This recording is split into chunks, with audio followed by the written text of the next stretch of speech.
একসাথে হবে না। আমি আমার আল্লাহর উপরে যেমন ভরসা করব, আমার আল্লাহ আমার সাথে ঠিক একই রকম ব্যবহার করবেন। আমি যদি ভরসার লাইনে 100 হই, আমার আল্লাহ আমারে 101 দিবেন, 100-এর নিচে আল্লাহ তাআলা দিবেন না। ছোট্ট উদাহরণ না দিলে ভালো লাগবে না। মুসা আলাইহিস সালামকে ফেরাউন মেরে ফেলবে, মারার জন্য যত পলিসি, যত কৌশল, ফেরাউন সব কৌশলগুলো কাজে লাগাইছে, কিন্তু মুসা আলাইহিস সালামের আগমন ঠেকাতে ফেরাউনকে জানানো হলো যে মুসার আগমন ঠেকানোর জন্য এত কলা কৌশল। সেই মুসা তো ধর্মগ্রহণ করেছে, সে এখন মায়ের কোলে দুধ খাচ্ছে, লালিত পালিত হচ্ছে। ফেরাউন তার কৌশল পরিবর্তন করে নির্বিচারে ঘোষণা দিয়ে দিল, বাচ্চা সন্তান পাওয়ার সঙ্গে সঙ্গে জিজ্ঞাসা করবা না এর নাম মুসা কিনা, ধরবা আর জবাই করবা। কোরআনের আয়াতের মধ্যে আসছে, আমার বানানোর কথা না। ইউযাব্বিহু আবনাআহুম, ফিরাউন তাদের পুত্র সন্তানগুলোকে জবাই করে দিত। ওয়ায়াস্তাহয়ী নিসাআহুম, আর বলল কন্যা সন্তানগুলোরে জীবিত রাখো, পুত্র সন্তান মনে রাখার দরকার নাই, কারণ আমি স্বপ্ন দেখছি মুসা জন্মগ্রহণ করে বড় হয়ে আমার রাষ্ট্র ক্ষমতা সিনায় নেবে। যেভাবে রাষ্ট্র ক্ষমতা ধরে রাখতে হবে, এর জন্য প্রয়োজনে লাখো বাচ্চাকে হত্যা করা হবে, লাগলে তাও করব, কিন্তু আমার ক্ষমতা আমি বহাল রাখবো। মুসা আলাইহিস সালামকে হত্যা করতে পেরেছে? রক্ষা করেছেন কে? আল্লাহ। কিন্তু মায়ের কোলে যদি মুসা আলাইহিস সালাম থাকে, মুসা আলাইহিস সালাম তো ছোট বাচ্চা, কিছুই বোঝে না। ছোট বাচ্চার জীবনের ঝুঁকি পেরেশানিতে ফেলে দেয় মাকে, কাকে? তো আল্লাহ তাআলা এক পলিসি অবলম্বন করলেন, মারে বলে দিয়ে তোমার টেনশন করার দরকার নাই, যে মারতে চাচ্ছে তার বাড়িতে নিয়ে যেয়ে এমন ভাবে লালিত পালিত লালন পালন করব যে এর ব্যাপারে যেন আর এই সন্দেহ করা না লাগে যে এর মেরে ফেলবে। খেয়াল করেন আমার দিকে। মুসা আলাইহিস সালামের মাকে বলে দিলেন, আনআরদিহি, তুমি মুসাকে দুধ পান করাইতে থাকবা। যদি নাকি ফিরাউনের বাহিনী মুসাকে জবাই করার জন্য তোমার বাড়িতে চলে আসে, এরকম নদীর কিনারায় বাড়ি, মোটে ভয় বাবা না, আমি নিজে পেয়ে গেছি তাবুত। তাবুত মানে হলো বাক্স, কবুতর পালার জন্য কাঠের যে বাক্স বানায়, এটারে আরবিতে তাবুত বলে। কোরআন শরীফের আয়াতের মধ্যে আছে, আমার আল্লাহ তাআলা বললেন বাক্সের ভিতরে ঢুকাবা, এরপরে বাক্সটাকে ঘরের ভিতরে রাখবা না, ফাকযিফিহি ফিল ইয়ামনি, সাগরের পানিতে ফেলে দিবা। হুকুম দিলেন কাকে? মাকে হুকুম দিলেন, মাকে, যে বাচ্চার নিরাপত্তার ব্যাপারে যদি পেরেশান হও তো বাচ্চাকে বাক্সের মধ্যে ঢুকায়ে বাক্সটা কোথায় ফেলে দিবা? আমার দিকে একটু খেয়াল করেন, আওয়াজ দেন, কোথায়? এটাকে আমার আপনার ব্রেনে ধরে? আরে আমার বাচ্চা, আমি নিরাপত্তা নিয়ে শঙ্কিত, নিরাপত্তা নিয়ে ভয়ের মধ্যে আছি, আমার বাচ্চা নিয়ে আমি প্রেশানিতে আসি, আমার বাচ্চাকে এখন আমাকে বলতেছে পানিতে ফেলে দিই। এটা কি ব্রেনে ধরে? কিন্তু বলছেন কে? তো মুসা আলাইহিস সালামের মা অত্যাধিক বুদ্ধিমান ছিলেন, আপনাদের সিকিরাট অঞ্চলের মহিলাদের মতো নাকি? কি বুদ্ধি! তাফসীরের কিতাবে আসে, একটা রশি নিয়েছে, রশি নিয়ে বাক্সের এক মাথায় বাঁধছে, রশির এক মাথা বাক্সের সাথে বাঁধা, আর আরেক মাথার ভিতরে এই নদীর ওপারের লোক বসবেন, এপারের লোক বসবেন না। যশোরের লোক বলে খুঁটা, খুঁটা। ছাগল গরু মাঠে বাঁধতে গেলে কি ব্যবহার করে আমাদের যশোরে?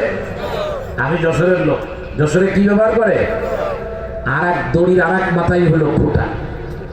তো যখনই ফিরাউনের বাহিনী আসে মুসাকে ধরার জন্য, মা ওই বাক্সের ভিতরে বাচ্চারে রেখে, আল্লাহ যেহেতু বলছে পানিতে ফেলে দিতে, পানিতে ফেলে দেয়, কিন্তু রশির আগা বাক্সের সাথে বেঁধে রাখে। ফিরাউনের বাহিনী যখন অপারেশন করে চলে যায়, ঘোরাঘুরি করে ওই দড়ি টান দিয়ে বাক্সের ভিতর থেকে বাচ্চাকে আবার কোলের ভিতরে নেয়, কারণ সেটা তো নিষেধ ছিল না। প্রিয় ভাইরা রে আমার, হঠাৎ করে একদিন ফেরাউনের বাহিনী আসে, তাফসীরের কিতাবের মধ্যে আসে অতর্কিতভাবে ফেরাউনের বাহিনী আসার কারণে মূসা আলাইহিস সালামকে বাক্সের মধ্যে ঢুকালেন, আল্লাহর হুকুম অনুযায়ী পানিতে ফেলে দিলেন। কিন্তু রশির আর এক মাথা যে খুঁটার সঙ্গে বাঁধবে তাড়াহুড়া করে এটা ভুলে গেছে। অন্য দিনের মতো কিছু সময় পরে এসে দেখতেছে বাক্স আর কিনারায় নাই, বাক্স চলে গেছে সাগরের পানির অনেক ভিতরে। মা তখন সন্তানের জন্য সাগরের কিনারায় দাঁড়িয়ে চোখের পানি ছেড়ে দিয়ে কাঁদতেছে আর বলতেছে, হাই রে, আমার মূসার যখন ক্ষুধা লাগবে ওর মুখের ভিতরে কে খাবার দেবে? ওর ভিতরে যদি কোনো পোকামাকড় ঢোকে কে ওরে রক্ষা করবে? কেমনে কি হবে? আমার সন্তান তো দূরে চলে গেল। আমার আল্লাহ মূসা আলাইহিস সালামের মাকে ওহীর মাধ্যমে যা জানিয়েছিলেন কোরআনে কারীমের আয়াতের মধ্যে আমার আল্লাহ আমাদেরকে জানাইছেন। আমার আল্লাহ তখন মূসার মায়ের চোখের পানি বন্ধ করার জন্য আল্লাহ তাআলা বলে দিলেন, হে মূসার মা, একদম ভয় করবেন না, আমি আপনার সঙ্গে ওয়াদা করলাম, আপনাকে আমি ওয়াদা দিলাম, ইন্না রাদ্দুহু ইলাইকি ওয়া জাইলুহু মিনাল মুরসালিন। একদম আপনি চিন্তা করবেন না, এই মূসাকে আমি আল্লাহ আবার আপনার কোলে ফিরায় দেব। কিন্তু আমার হুকুম মানার কারণে আমি শুধু মূসা ফিরায় দেব না, আপনার কোলে আপনার সন্তান হিসাবে যখন ফিরে আসবে তখন আমি আল্লাহ তাকে রাসূল বানায় ফিরায় দেব।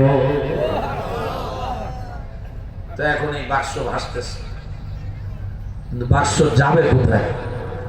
এটা কি ভূতলা নদীর ঘাটে যে থাকে, নাকি গোডাউনের ঘাটে যে থাকে, নাকি স্টান ঘাটে? কোথায় যে বাঁধবে? তো বোনরে বলে দিল, ওয়াকানাতলি উখতিহি কুসিহি বাবা সুরাত বিহি আন জুনুবিও ওয়া হুম লা ইয়াশউরুন। মূসা আলাইহিস সালামের বোনরে বলে দিল, তুমি, মা বলে দিল মেয়েকে যে ওই যে দেখো তোমার ভাই ওই বাক্সের ভিতরে আছে, যাই বাক্স ভাসতে ভাসতে তুমি এই বাক্সকে টার্গেট করে লক্ষ্য করে চলতে থাকবা বাক্সের পিছনে পিছনে। কিন্তু খবরদার কেউ যেন বুঝতে না পারে যে তুমি বাক্সের পক্ষের লোক বা বাক্সে যে আছে সে তোমার ভাই, এটা যেন কেউ বুঝতে না পারে। তো দেখে যে বাক্স এরকম ভাসতেছে ভাসতেছে। ধরে নেন উদাহরণস্বরূপ ফিরাউনের বাড়ি হলো মনে করেন জেলখানা ঘাট, কাছাকাছি বললাম না, আবার রাগ হইতে পারে। বাক্স ভাসতে ভাসতে যে জেলখানার ঘাটে যে এক কিনারায় বেঁধে গেল, ওইখান থেকে ফিরাউনের বাড়ি কাছাকাছি। ফিরাউনের বাড়ির কাজের মহিলারা আসছে পানি নিতে, দেখে যে এক বাক্স পানিতে ভাসতেছে, ডুবে যাওয়ার কথা কিন্তু ভাসে, মুখও বন্ধ। তো বাক্স উঠায় তারা মনে মনে বলল, আপসে বলা বলি করলো, নিজেরা বলল যে হয়তো আমাদের রাজার জন্য কেউ কোনো হাদিয়া পাঠাইছে, রাজার সামনে নিয়ে খুলবো, আগে খুলবো না।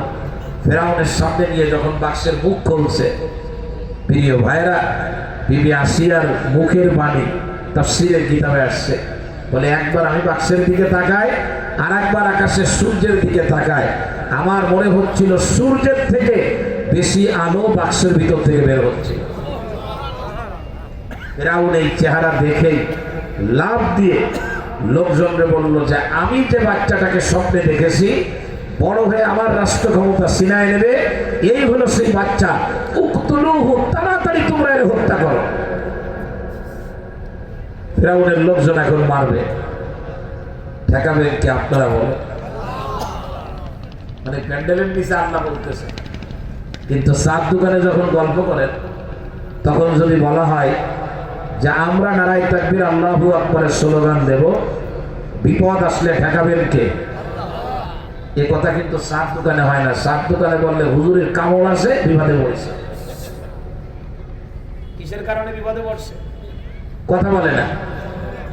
যশোর অঞ্চলে বলে না চুলকারির কারণে বিপদে পড়ছে। কি দরকার এখন এই জামানায় নারায়ে তাকবীর আল্লাহু আকবার বলা? নারায়ে তাকবীর আল্লাহু আকবার এটা হলো ইমানদার এবং মুসলমানের আল্লাহর পক্ষ থেকে দেওয়া স্পেশাল বড়ত্বের ঘোষণা মিছিলের শব্দ। এটা এটা দিয়ে যদি বিপদ আসে, আসতেই পারে। আমি মাঝে মধ্যে প্রায় বলি, ঘাম যদি একটু বের হয় তো আল্লাহর জন্য বের হোক, তো আল্লাহরে বলতে পারবো। মায়ের যদি খাওয়া লাগে আল্লাহর জন্য খাবো, জেল যদি খাটা লাগে আল্লাহর জন্য খাটবো। আমি তো দুনিয়ার জন্য ঘামও বের করবো না, মায়েরও খাবো না, জেলও খাটবো না। তো এখন মূসা আলাইহিস সালামকে কে রক্ষা করবে? আল্লাহ তাআলা বলে, যখন ফিরাউন বাক্সের ভিতরে থাকা মূসা নবীকে মারার জন্য একেবারে পাগল হয়ে গেছে, আল্লাহ বলেন আমি সাথে সাথে মশলা ঘুরায় দেওয়ার জন্য, মোড় ঘুরায় দেওয়ার জন্য ওয়া আলকাইতু আলাইকা মাহাব্বাতাম মিন্নি, আমার আল্লাহ বলেন হে মূসা, আমি আমার পক্ষ থেকে তখন প্রেম নামক এক রং তোমার চেহারার ভিতরে দিয়ে দিলাম, আর মুহূর্তের ভিতরে ফিরাউনের স্ত্রী তোমার প্রেমে পড়ে গেল। কারণ এখন ঠেকানো স্ত্রী ছাড়া কেউ ঠেকাইতে পারবে না। অনেক বাঘা বাঘা পুরুষ কারোর কথা মানে না, কিন্তু একজনের কথা মানতে বাধ্য, সে কে? ঘরের স্ত্রী। আর ফিরাউন স্ত্রীর প্রতি খুব দুর্বল ছিল। এই দুর্বলতার ভিন্ন কারণ আছে, তাই এইখানে বলা যাবে না, যেহেতু শ্বশুর বাড়ি এলাকাতে অন্য জায়গায় বলবো।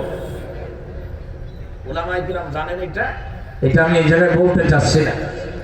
ফিরাউন বিবি আসিয়ার কাছে ধরা ছিল, ধরা বোঝেন তো? বিবি আসিয়া যদি বলতো আজকে শনিবার, তাহলে শনিবার, রবিবার বললে রবিবার, মানে বেশ খানিকটা দায়বদ্ধ ছিল। বিবি আসিয়ার বাইরে যাওয়ার ফিরাউনের কোনো সুযোগই ছিল না। তো সেটা কি কারণে? সে কারণ শ্বশুরবাড়ি এলাকায় আমি বলতে পারবো না, জামাই হয়ে, এটা অন্য জায়গায় বলা যাবে।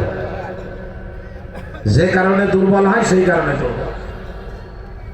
বিবি আসিয়া হযরতে মূসা আলাইহিস সালামের প্রেমে পড়ে গেলেন। কোরআনে কারীমের 20 নম্বর পারা 5 নম্বর পৃষ্ঠার মাঝামাঝি আছে, বিপরে দেখবেন বিবি আসিয়া যখন ফিরাউনের লোকজন মূসা আলাইহিস সালামকে মারার জন্য উঠে পড়ে লেগে গেছে, বিবি আসিয়া তখন বলে উঠলো, না তাকতুলুহু, খবরদার খবরদার, এই বাচ্চাটারে মারবা না। ফিরাউন বলে, কেন মারবে না? বিবি তখন বলতেছে, আসা আইয়ান ফালা, মারার দরকার নাই, এই বাচ্চাটার চেহারা দেখে মনে হচ্ছে এই বাচ্চা আমাদের কোনো উপকারে আসবে। তাফসীরের কিতাবের মধ্যে লিখছে আমাদের কোনো উপকারে আসবে। এই কথা বলার কারণে আমার আল্লাহ আসিয়াকে পরবর্তীতে কালেমা পড়ে আল্লাহর একত্ববাদে বিশ্বাসী হয়ে সম্মানিত হওয়ার দরজা আল্লাহ খুলে দিয়েছিলি। বুঝাইতে পারি নাই মনে হয়, ভালো ধারণার কারণে। এরপরে ফিরাউন বলল, মারার দরকার নাই, হয় আমাদের উপকারে আনবে, নচেত আরেকটা কথা বলবো, যেহেতু আমাদের কোনো সন্তান নাই, আর তোমার যা অবস্থা তাদের সন্তান হওয়ার কোনো সম্ভাবনা তোমার দ্বারা নাই, কিন্তু একজন নারীর কোলে বাচ্চা থাকা, এর থেকে বড় নারীর জীবনে চাওয়ার পাওয়া ভিন্ন কিছু হতে পারে না। এই জন্য এত সুন্দর চেহারা এই বাচ্চাটাকে মারার দরকার নাই। এই সন্তানটাকে আমরা আমাদের সন্তান হিসাবে লালন পালন করব, গ্রহণ করব। কারণ এর তো কোনো আব্বা আম্মা নাই, আমাদের সন্তান এটা। আরে ছোট বাচ্চা তো, হাসপাতাল থেকে বাচ্চা চুরি হয় না, কথা বলে না। আমাদের দেশের একজন প্রেসিডেন্ট মারা গেছেন, আল্লাহ ওনাদের জান্নাত নসিব করে। ওনারা বাচ্চা কাচ্চা হইতো না, বেচারা কয়েকটা বিবাহ করছে, কিন্তু বাচ্চা কাচ্চা হয়। তো একটা বাচ্চা সম্পর্কে একটা ছেলে আছে, তাও সে হালকা প্রতিবন্ধী টাইপের, আল্লাহ ওরা সুস্থতার সঙ্গে হায়াতে তৈরিবা দান করে। তাও বিভিন্ন লোক দাবি করে যে এটা তার তা না, এটা আমার তা, এই সে বিভিন্ন কথাবার্তা শোনা যায়। আমি নাম বললাম না, প্রিয় ভাইরা, বলে এটা আমাদের সন্তান, এটা আমরা পরিচয় দেবো। ছোট বাচ্চা তো কেউ বুঝতে পারবে না, মনে করবে আমার পেট দিয়েই হয়েছে, মনে হয়। খেয়াল করেন আমার দিকে। ফিরাউনের মাথার ভিতরে তখন আসলো, বিবি যখন বলতেছে তাহলে মারার দরকার নাই, রেখে দিই। কিন্তু সমস্যা হলো, রেখে তো দেব, এখন এই বাচ্চার খাওয়ানোর দায়িত্ব টোটালি সব ফিরাউনের মাথার মধ্যে ঢুকছে। এটা কি করে বাঁচায় রাখা যায়? যে মারবে সে এখন বাঁচায় রাখতেছে। মেকানিজম কার? ওয়া মাকারু ওয়া মাকারাল্লাহ। আমরা যারা মুসলমান, আমি আপনাদেরকে আমার হৃদয় নিংড়ানো কাকুতি বলে যাব, ইসলাম নিয়ে কোনোদিন চিন্তিত হবেন না। পৃথিবীর সকল শক্তি যদি একসঙ্গে হয়ে চিন্তা করে, ইসলামের এক চুল পরিমাণ কোনো ক্ষতি করতে পারবে না। এ নিয়ে চিন্তা করার দরকার নাই। বরং আমার কাজ হলো আমি ইসলাম ধর্মকে মেনে চলবো। আমার উপরে যে দায়িত্ব আছে অর্পিত দায়িত্বগুলো পালনের ব্যাপারে যত্নবান হব। ইসলামের হেফাজত আমার হাতে না, ইসলামের হেফাজত করার মালিককে জোরে বলি, আরো জোরে বলেন। এটা আমার আপনার দায়িত্ব না, ইসলামের হেফাজতের দায়িত্ব কার? হ্যাঁ নাকি আমাদের? হুজুর কি যে হবে না, বাংলাদেশে মনে হয় ইসলাম থাকবে না। ইসলাম থাকবে, ইসলামের সাথে যারা ধাক্কা দেবে তারা মক্কায় চলে যাবে। ইসলাম ও জায়গার নাম আর আমি বললাম, কথা বুঝাইছে না? আপনি ধাক্কা দিবেন, আপনি যদি একটা বড় বট গাছের সঙ্গে ধাক্কা দেন, বট গাছের একটা পাতাও আপনি ফেলাইতে পারবেন না, আপনার খবর হয়ে যাবে। শিক্ষা ব্যবস্থা থেকে কোরআনকে বিদায় করা হয়েছে, রাজনীতির মাঠ থেকে ইসলামকে বিদায় করে দেওয়া হয়েছে, অর্থ ব্যবস্থা থেকে ইসলামকে বিদায় করা হয়েছে। মানুষ যেন ধর্মকর্ম করতে না পারে সকল আয়োজন সম্পন্ন করা হয়েছে। সিরিয়ার প্রেসিডেন্ট বাশার আল আসাদ আর এ জাতীয় রাস্তায় যারা চলেছে তারা কিন্তু আজকে ওপেন থাকতে পারে না। আপনারা খুব বেশি চিন্তা করবেন না, আমরা আমাদের দায়িত্ব পালন করব। আমাদের কাজ নারায়ে তাকবীর বলা, আমাদের কাজ কোরআনে কারীমকে বলার মালা বানানো, আমাদের কাজ কোরআন তেলাওয়াত করা, আমাদের কাজ কোরআনের অর্থ পড়া, আমাদের কাজ কোরআনের আইন চলা। আমাদের কাজ হলো রাষ্ট্র চলবে কোরআনের কারীমের আইন দিয়ে, সেজন্য আমার মাথার ঘাম পায়ে ফেলে চেষ্টা করা, ইসলামকে দুনিয়ায় প্রতিষ্ঠা করার দায়িত্ব কার? এত ভয় পাবেন না। বহুত লোক বলতো কি যে হবে, কি হবে? রান্না করা খাবারও খাইতে পারবে না, কি হবে? কাপড় গুছাই নিতে পারবে না, কি হবে? যা হবে তাই হবে। সিরিয়ার বাশার আল আসাদের কথা বলে, আর বাকিগুলো বলতেছি না, বললে সমস্যা। 54 বছর রাষ্ট্র ক্ষমতা চালাইছেন, 54 বছর। কত বছর আপনি কি জানা তাহলে মনে করেন নাকি? অনেকে তো 54 যাইতেই পারে না। 54 বছর রাষ্ট্র ক্ষমতা চালাইছেন। শিখের হাটের মুসলমানেরা হৃদয় থেকে বলতেছি কথা, এই রাস্তায় আমরা যেন কেউ না হাঁটি, এই রাস্তা ভালো না। রাষ্ট্র ক্ষমতা যেন কেউ কোনোদিন নিতে না পারে। যেই তার বিপক্ষে কথা বলবে তার জন্য ফিরাউনের স্টাইলে মাটির নিচে 3 তলা আর মাটির উপরে 3 তলা সিগনায় কারাগার বানাইছে। যে মাটির নিচের কারাগার এই পৃথিবীতে সর্বপ্রথম নির্মাণ করেছিলেন ফিরাউন।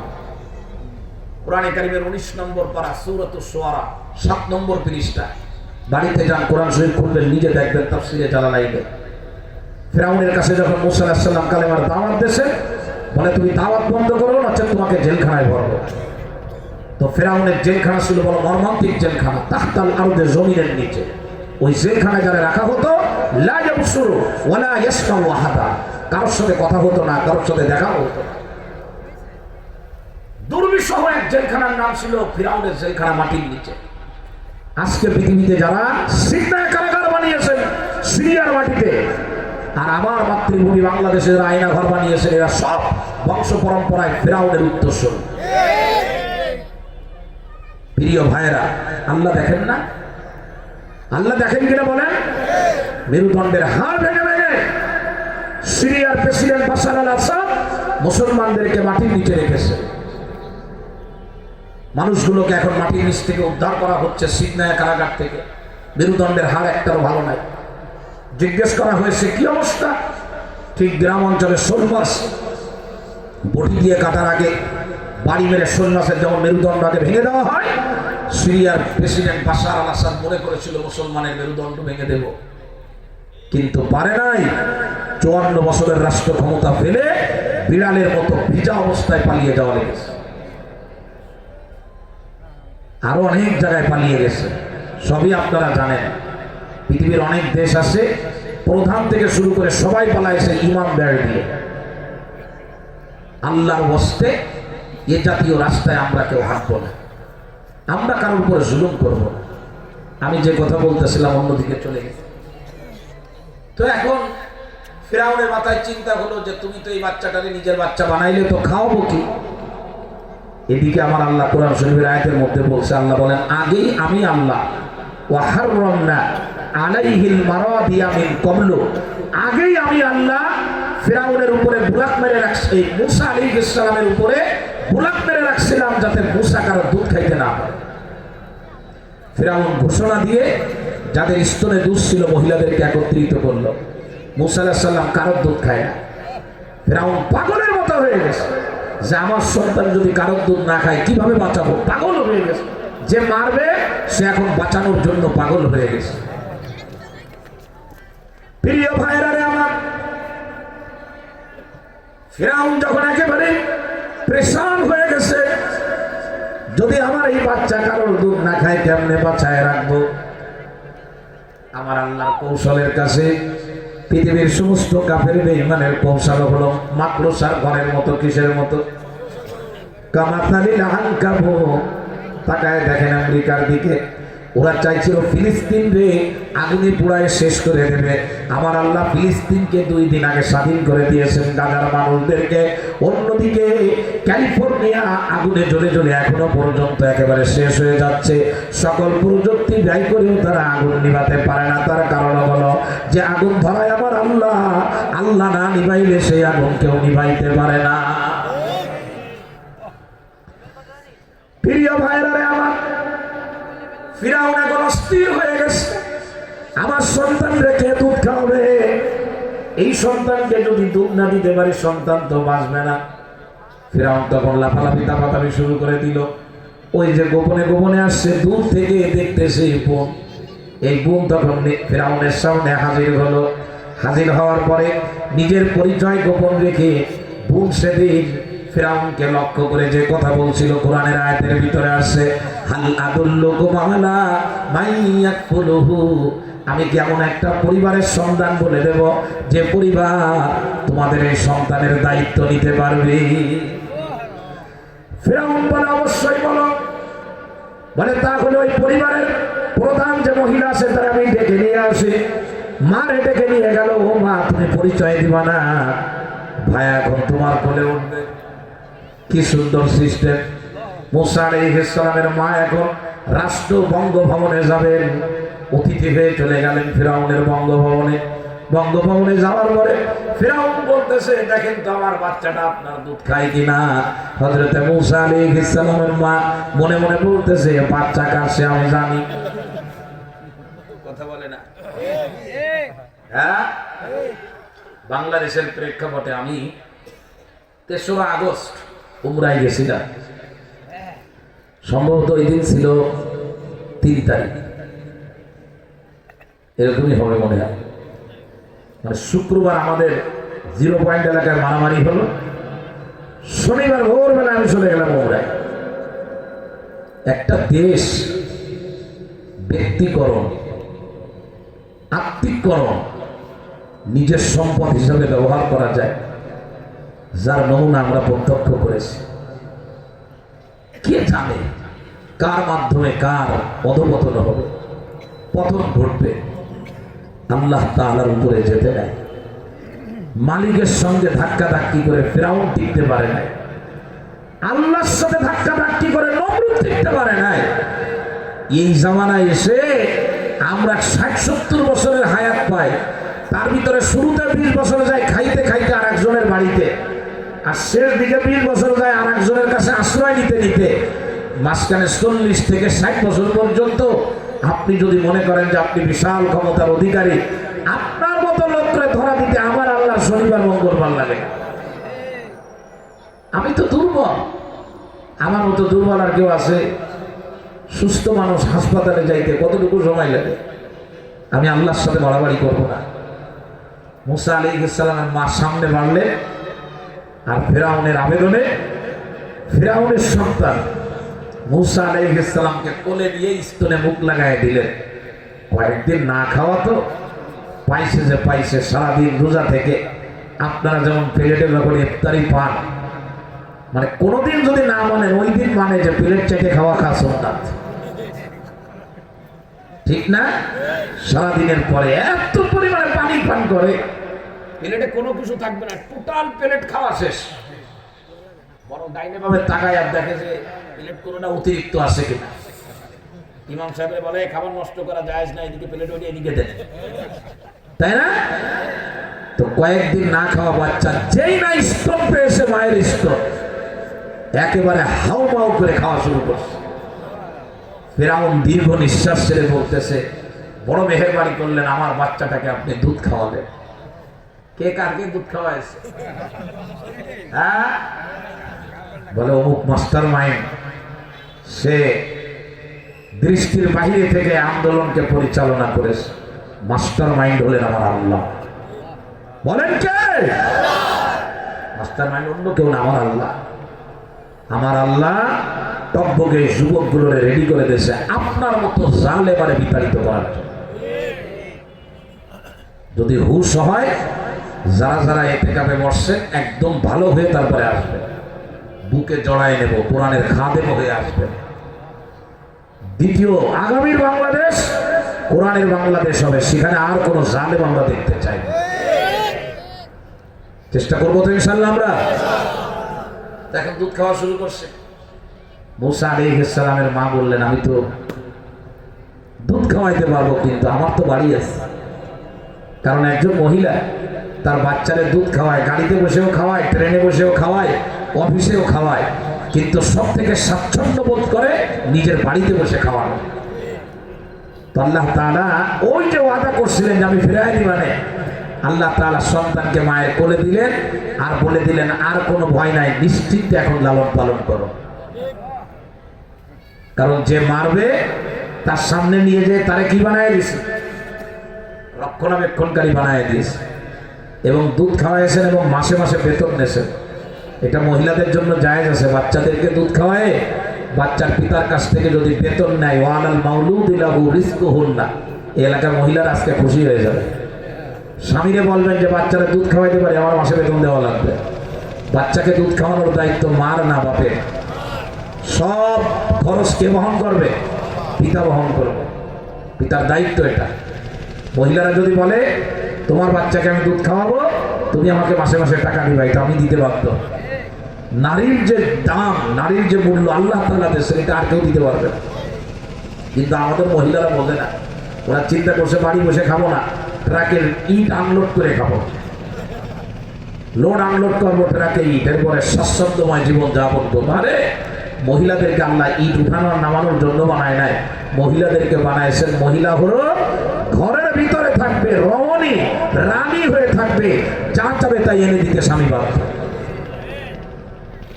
বুঝাইতে পারি নাই মনে হয়। রক্ষা করার মালিক কে? আরো জোরে বলেন।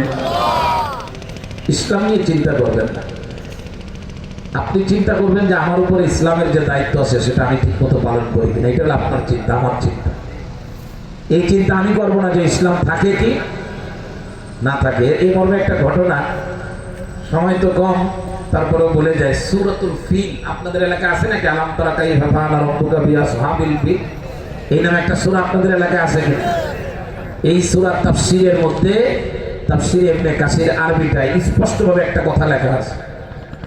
বাদশাহ আবরাহা কাবা শরীফ ভাঙবে, ইয়ামেন থেকে আসছে মক্কায়।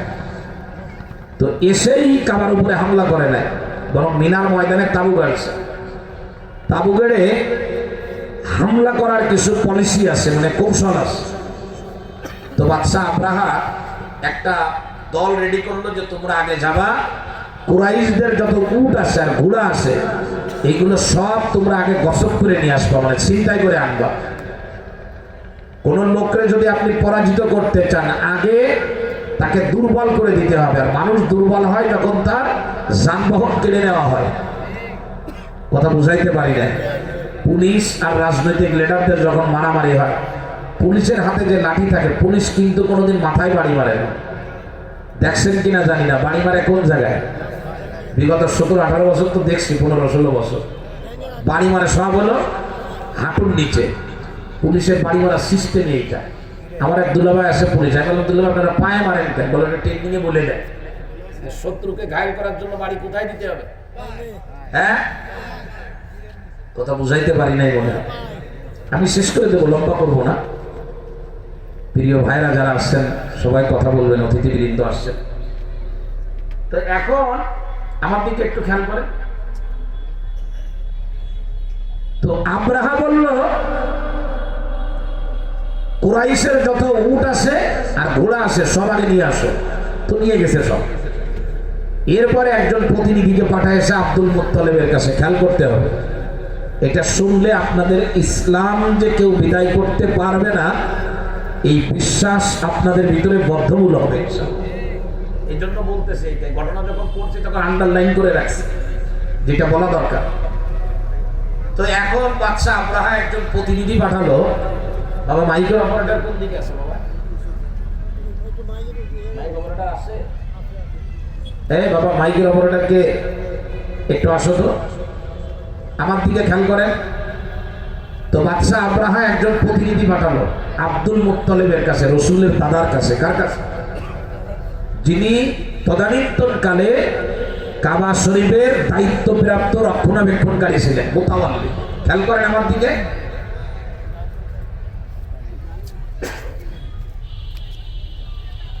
তো একজন প্রতিনিধিকে পাঠালো এই কথা বলে যে তুমি যে আব্দুল মুত্তালিবকে বলবা যে আমি বাদশা আব্রাহা যুদ্ধ করার জন্য আসলে মক্কায়, তুমি এইটা বলবা তাকে যে আমি আসছি, আমার উদ্দেশ্য হলো কেবলমাত্র আমি কাবা শরীফকে ধ্বংস করব।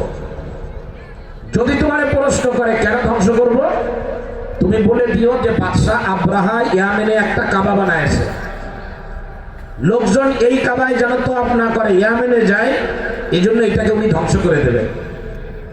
এবং এটাও বলবা যে বাদশা আব্রাহা আপনাকে প্রচন্ড ভালোবাসেন, সর্বশেষ সে যদি আমার সঙ্গে কথা বলতে চায় তাহলে তুমি তাকে সাথে নিয়ে এই মিনার ময়দানে আমার সাথে সাক্ষাতের ব্যবস্থা করে দেবে। এটা কার ব্যাপারে বললো? রসুলের দাদার ব্যাপারে। একটু খেয়াল করতে হবে, কুরাইশের লিডার। একটু মাইকের অপারেটর ভাই একটু আমার দিকে খেয়াল করেন। প্রতিনিধি গেল, যে সব কথা বললো। আব্দুল মুত্তালিব বললেন যে আমি একটু বাদশা আব্রাহার সাথে কথা বলবো। আচ্ছা চলে। তো নিয়ে গেছে মিনার ময়দানে। আব্দুল মুত্তালিব যখন মিনার ময়দানে তাঁবুতে পৌঁছাইছেন, বাদশা আব্রাহা তখন চেয়ারে বসা ছিলেন। রাজা তো আর নিচে বসবে না, জনগণ সব সামনে বসা, রাজা বাদশা চেয়ারে বসা।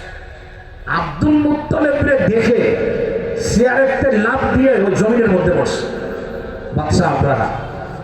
তো এর কারণ তাফসীরে ইবনে কাসির আরবিটার মধ্যে লিখছে যেটা, যে আব্দুল মুত্তালিবের চেহারার মধ্যে প্রচন্ড রকম নূর ছিল এবং দেহ ছিল অনেক লম্বা, আর চেহারার ভিতরে এক ধরনের রোগ বলে আরবিতে, মানে দেখলেই কেমন যেন নিজের ভিতরে ভয় চলে আসতো।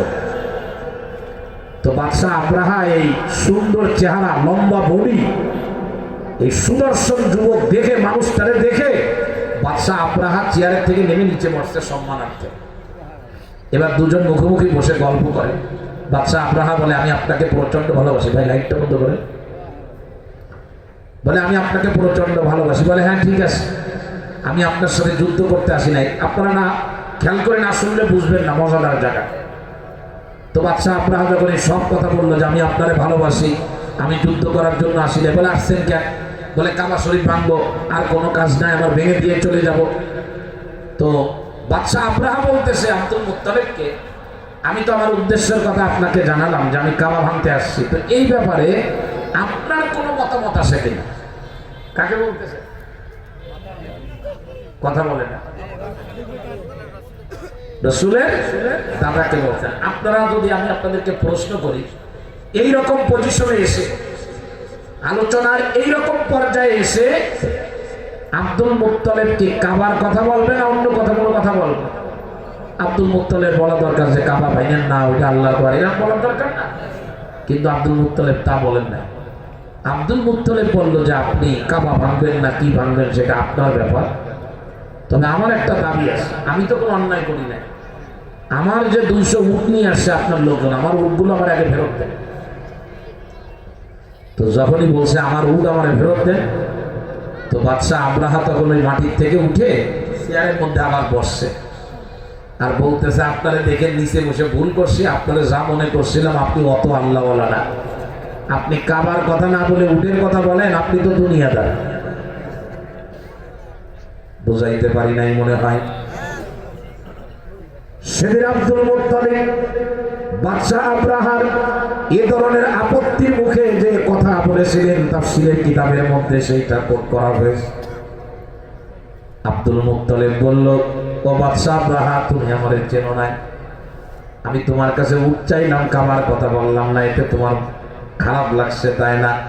কিন্তু তুমি শুনে রাখো, ইন্নী আনা রব্বুল ইবিল, ইন্নী আনা রব্বুল ইবিল। আপনারা বুঝবেন না, উলামায়ে কেরামে আরবির তরজমা বোঝেন বাংলা। ইন্নী আনা রব্বুল ইবিল, আমি হলাম উটের মালিক। আমি তো উট নিয়ে চিন্তা করব, আমার মালিকানায় যেটা আছে। আমি তো কাবার মালিক না, বরং ওয়া ইন্না লিল বাইতি রব্বান, কাবার একজন মালিক আছে, তার নাম কি? জোরে বলে বলে আমি আমার উটগুলো যেমন ফেরত চাচ্ছি, আপনি মনে করেন না কাবায় হামলা করবেন আর কাবার মালিক আপনারে কিছু বলবে না। সায়ামনাউহু, আপনারে কেমনে প্রতিহত করতে হবে কাবার মালিক ভালো জানে। বুঝছেন কথাটা? কাবার মালিক কে? আরে কোরআনের মালিক কে? ইসলামের মালিক কে? আমার চিন্তা করো, আমি হলো আমার দায়িত্ব পালন। আমাকে আমার আল্লাহ বলেছেন কোরআনের কথা বলতে, আমি বলবো। কোরআনে কারীম যদি কেউ বিদায় করতে চায় পারবে না, একদম পারবে না, পারবে না, পারবে না, পারবে না, ইনশাআল্লাহ পারবে না। কোরআনের রক্ষাকারী কে? আপনি যতবার ধাক্কা দিবেন অতবার কোরআনে কারীমের আওয়াজ আর উঁচু হবে। অনেকেই চেয়েছিল কোরআনের মাহফিল থেকে মানুষকে দূরে সরায় দেবে, একদম পারে নাই, একদম পারে নাই। জনপ্রিয়তায় ধস নামাতে পারে নাই, বরং যাদেরকে ঠেকাইতে গেছেন তারা আরো বেশি জনপ্রিয় হয়ে উঠেছে। এই পাগলামি আমরা করবো না। বাদশাহ আব্রাহা বলল, ঠিক আছে, তোমার উট দিয়ে দিলাম, যাই এবার কাবায় হামলা করবো। তো কাবায় যখন হামলা করতে গেছে বাদশাহ আব্রাহা, কাবার তো একজন মালিক আছে, উটের মালিক উট নিয়ে গেছে, কাবার মালিক কাবা দেবে না। তো কাবার মালিক নদীতে পানিতে থাকে, সাগরে উড়াউড়ি করে, ছোট ছোট পাখি আছে সবই পাখির মতো। এই পাখিগুলোরে বলতেছে ঝাঁকে ঝাঁকে, বলছে তোমরা এক এক পাখি এক একজন না, কোন রকম যেন কেউ পালিয়ে যেতে না পারে, বাড়ি অ্যাটাক করার মতো করবা। এক একজনকে ধরার জন্য শত শত পাখিরে বলতে দল বেঁধে দিয়েছে, ভাগ ভাগ করে দিয়েছে, জামাত জামাত। আর বলে দিয়েছে প্রত্যেকের কাছে 3টা করে পাথর থাকবে, একটা মুখে আর 2টা হলো 2 পায়ের ভিতরে। পাথরগুলো সোজাসুজি মারবা না, কেউ মারবা সোজা, কেউ মারবা অ্যাঙ্গেলে, একদম সবগুলারে মুহূর্তের ভিতরে ধরাশায়ী করে পরাজিত করে। কাবা আজও তার মাথা উঁচু করে দাঁড়িয়ে আসে। প্রিয় ভাইরা, আমার আলোচনায় কিন্তু আমি এখনো ঢুকতে পারি না, বদ অভ্যস্ত, একটা বলতে গেলে আরেকটা মনে পড়ে। তো ফেরাউনের কাছ থেকে মূসা আলাইহিস সালামকে আল্লাহ রক্ষা করছিল। ফেরাউনের সন্তান হিসাবেই লালিত পালিত হচ্ছিলেন। ওয়ালাম্মা বালাগা আশুদ্দাহু, যখন যৌবনে পদার্পণ করলেন, তো এক লম্বা ঘটনা কোরআন শরীফের 20 নম্বর পারায় সূরাতুল কসাসের মধ্যে আছে।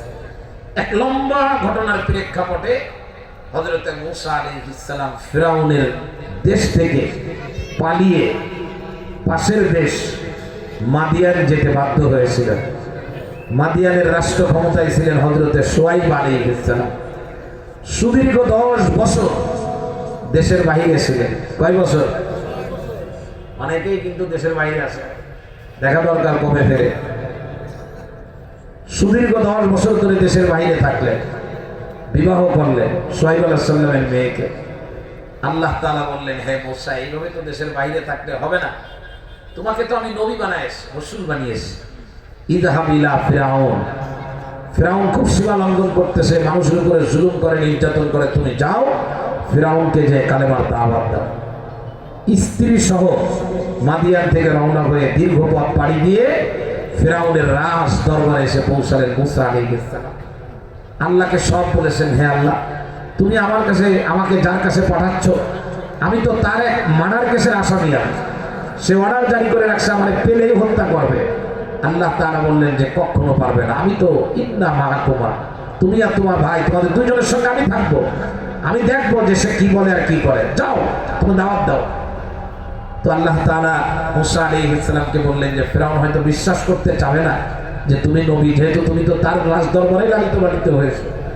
তো এটাকে প্রমাণ করার জন্য একেবারে এখন মানে প্রেজেন্ট এই সময়ে আমি তোমাকে দুটো মুজিজা দিলাম। একটা হলো তোমার হাতে একটা লাঠি আছে, এই লাঠি তোমার শ্বশুর তোমারে দিয়েছে। এই লাঠি ফেলে দিলে সাপ হবে, ধরলে আবার লাঠি হবে। যদি ফিরআউন না মানতে চায়, বলবো আমি যে রাসূল, আমি যে নবী, তার প্রমাণ হলো এই লাঠি সাপ হবে, আবার আমি ধরলে সেটা লাঠি হবে। আর দ্বিতীয় আরেকটা মুজিজা দিলাম, সেটা হলো তুমি তোমার হাত বগলে নিবা, নেওয়ার সাথে সাথে এটা বাদামি রং হবে। আবার যখন তুমি এটা বগলে দিবা তো এরকম স্বাভাবিক হয়ে যাবে হাত। আবার হযরত মূসা আলাইহিস সালাম গেলেন, সব মুজিজা দেখালেন। দেখানোর পরে ফিরআউন বলল, আমি বুঝতে পারছি তুমি আমার কাছ থেকে পালিয়ে যে দীর্ঘদিন মাদিয়ান থেকে তুমি জাদু শিখে আসছো। কি শিখে আসছো? কথা বলে না, বলে ও তো মালয়েশিয়া থেকে জাদু শিখে আসছে, এই জন্য ওর মাহফিলে 20 লক্ষ মানুষ হয় না। কেউ জাদু শেখে নাই, শ্রেষ্ঠ জাদুর নাম হলো কোরআনে কারীম। ধাক্কা দেবেন যত, কোরআনে কারীমের আওয়াজ ছড়িয়ে পড়বে তত। ভালো থাকতে দেন, মাথা গরম করায় না। প্রিয় ভাইরা, ভালো কথা বলে জাদুকর। ফিরআউন সাথে সাথে তার দেশে যত শিক্ষিত জাদুকর ছিল সবগুলার একত্রিত করছে। খেয়াল করেন আমার দিকে, মূসা আলাইহিস সালামের জাদুর বিরুদ্ধে লড়াই করবে। তারাও লাঠি নিয়ে আসছে, রশি নিয়ে আসছে। মূসা আলাইহিস সালাম বললেন, তোমরা কি আগে জাদু দেখাবে না আমি আগে দেখাবো? তো তারা বললো যে আমরা আগে দেখাবো। মূসা আলাইহিস সালাম বললেন, ঠিক আছে তোমরা আগে দেখাও। তারা তাদের লাঠি আর দড়িগুলো ফেলাই দিল, সব সাপ হয়ে গেল। মূসা আলাইহিস সালাম হালকা একটু ভয়ও পেয়েছেন, পিছনে চলে গেছে।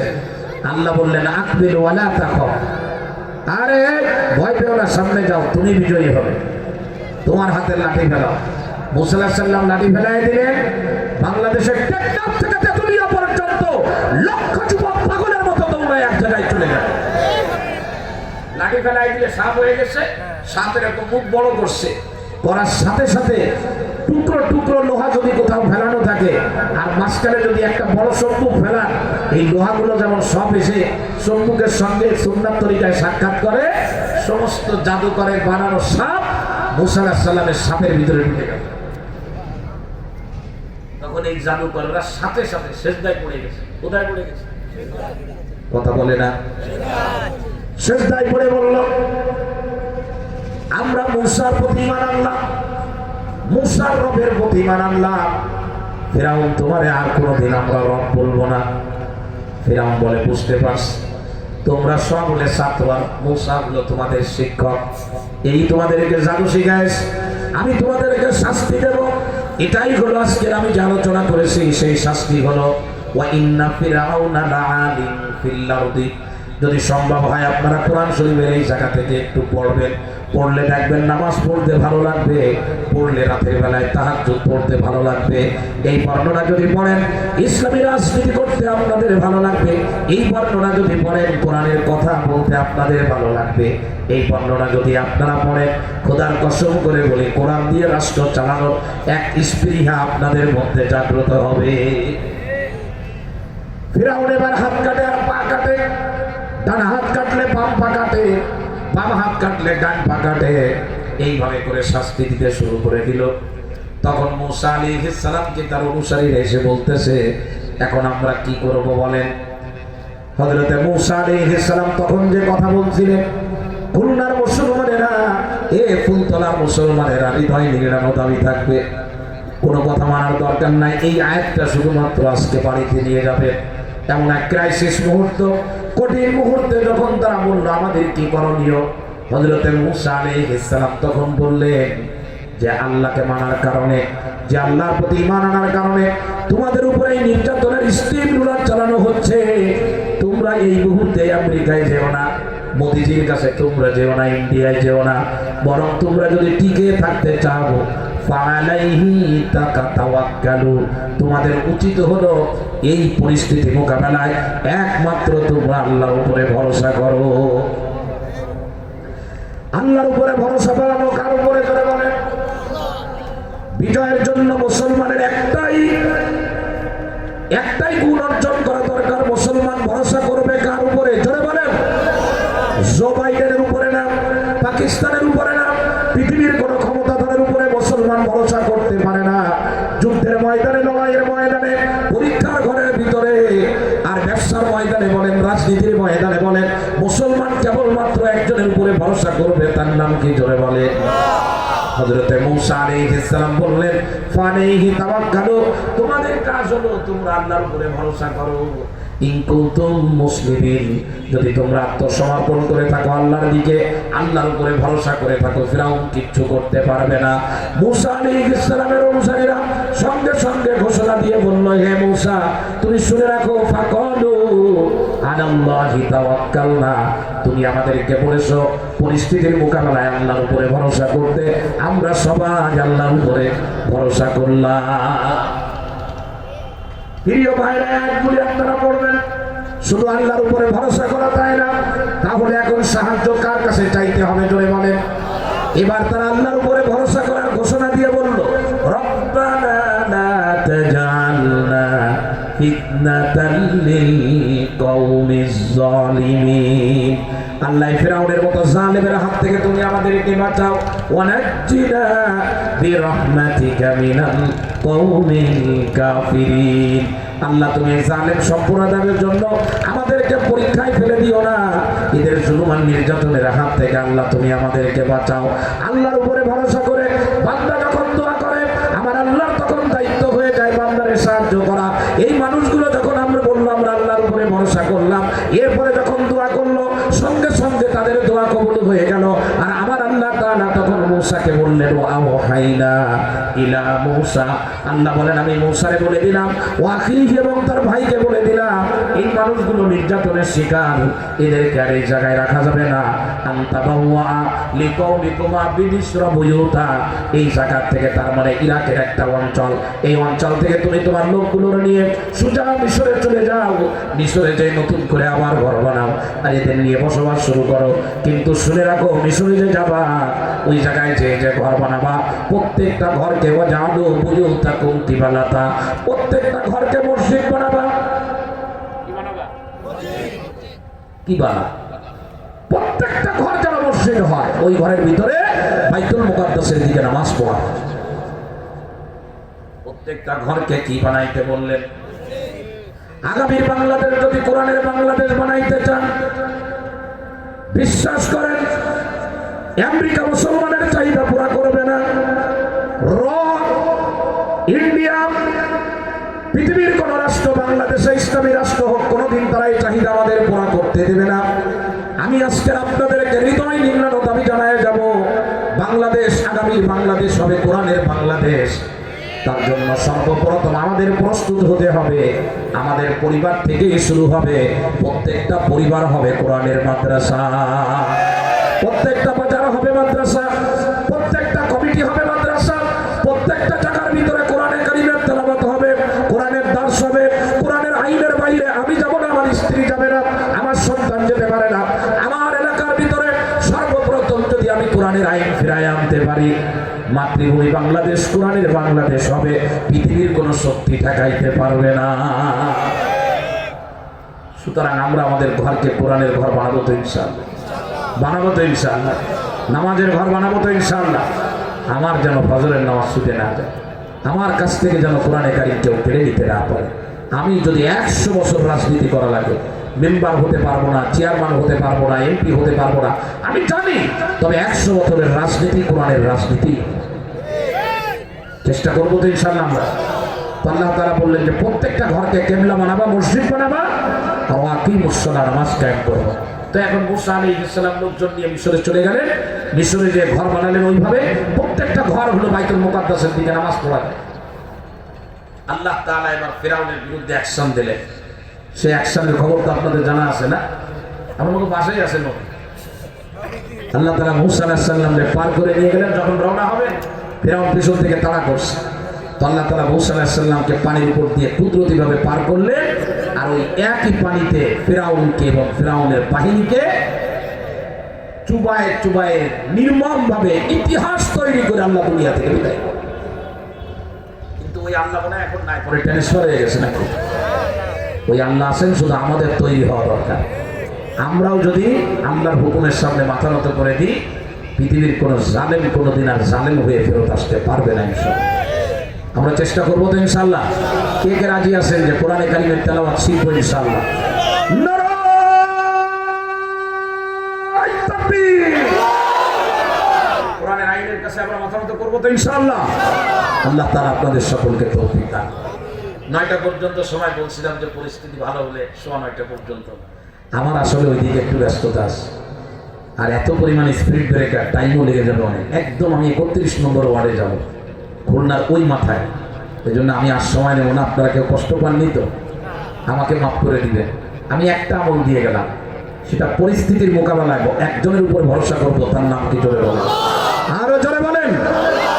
এবং কার বিধানগুলো আমি মেনে চলবো ইনশাআল্লাহ। পরিস্থিতি পরিবর্তন করে কোরআনের পরিস্থিতি কে করে দিতে পারেন? আল্লাহ আমাদের সকলকে কথাগুলো বুঝার মানা আমল করার তৌফিক আল্লাহ তাআলা দান করেন। আসসালামু আলাইকুম ওয়া রাহমাতুল্লাহি ওয়া বারাকাতুহু। আমাদের প্রধান আলোচক হাফেজ মাওলানা মুফতি আব্দুল কুদ্দুস সাহেব জ্ঞান গর্ভ বক্তৃতা রাখলেন। আমাদের এখন বিশেষ